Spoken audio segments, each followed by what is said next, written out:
Ready to welcome Prince Karim Aga Khan, spiritual leader of the world's Ismaili Muslims, at the start of his first visit to the Central Asian countries of Tajikistan and Kyrgyzstan. Both have important Ismaili communities. The Aga Khan's arrival in the Tajik capital, Dushanbe, at the government's invitation was a landmark, a significant step towards harmony and stability within the former Soviet Republic. Once a buffer state between communist Russia and the Islamic states of Afghanistan and Pakistan to the south, Tajikistan was devastated by a bitter civil war following independence. The cost, up to 50,000 lives lost and 1 million people displaced. Two-thirds of Tajikistan's 6 million people are ethnic Tajiks, most of them Sunni Muslims. Islam has flourished in the post-Soviet era, but the economy is in tatters. President Emomali Rakhmonov and his guest formalized links established 2 years ago to help people recover from the effects of war and the collapse of the Soviet supply system. The agreement, signed in Dushanbe, enabled the Aga Khan Development Network to increase its involvement in the country. An emergency famine relief program is already in place in the troubled eastern province of Gorno-Badakhshan, home to a significant number of Ismaili Muslims. Since independence, contact has increased between religious communities in the region and beyond. However, recent upheavals have touched religion. After independence, Muslim fundamentalists briefly held power with Democrats. They were driven out by neo-communists. Now the accent's on national reconciliation. That the leader of the Shia Ismaili Muslims should meet the Mufti of Tajikistan underlined what's now a general commitment to plurality and tolerance. This mosque is one of many built since freedom of religion became a fact of life.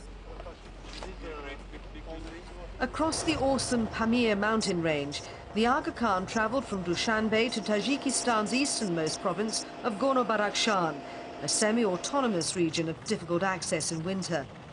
But geographical isolation doesn't seem to have protected the region from unrest. Fighting between government troops and rebels had resumed only weeks before the Aga Khan's visit. Despite the recent disturbances, however, Ismaili faithful and other well-wishers gathered to welcome the Ismaili leader on his historic visit. Since early 1993, the Aga Khan Foundation, AKF, has provided much-needed food supplies.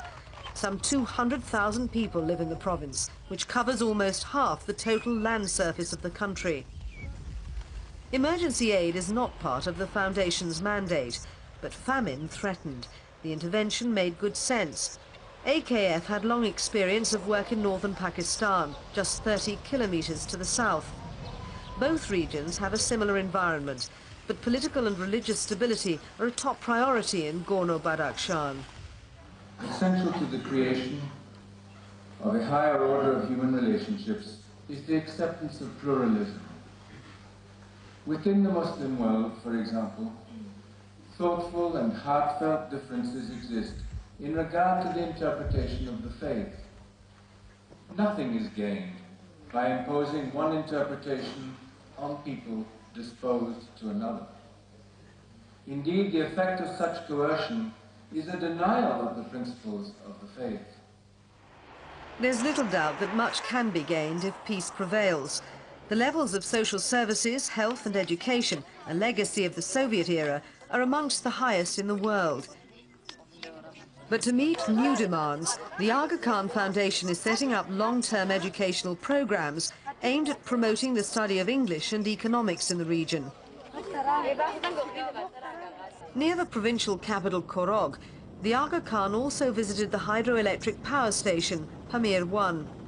His foundation and the United States helped complete the first phase, and funds for the next stage are under consideration.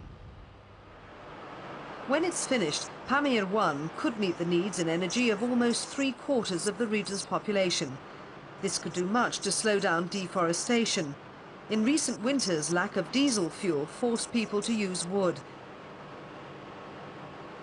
Up to 5% of all trees, many of them fruit-bearing, were cut down.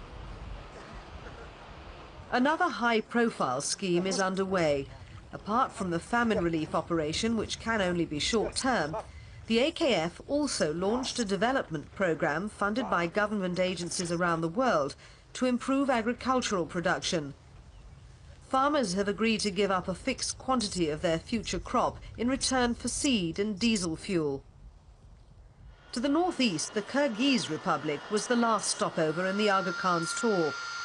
Despite unrest around the southern city of Osh, where relief supplies are now brought by rail from Europe before making the long road journey to Gorno-Badakhshan, Kyrgyzstan has remained fairly stable under the leadership of Askar Akayev.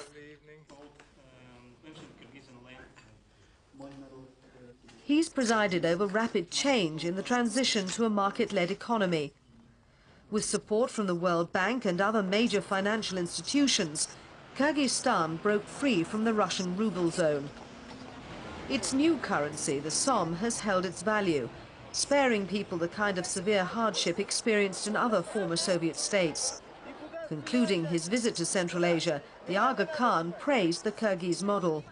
I share your vision, President Akayev, that the way forward will require continued imaginative efforts to link the Kyrgyz Republic's human and economic potential, whether in tourism, hydroelectricity, minerals or agriculture, within an appropriate regional context.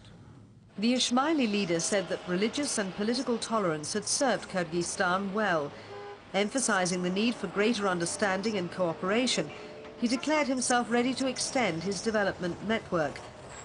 This could help promote societies where justice would prevail and foster stability and prosperity in Central Asia's post-Soviet era.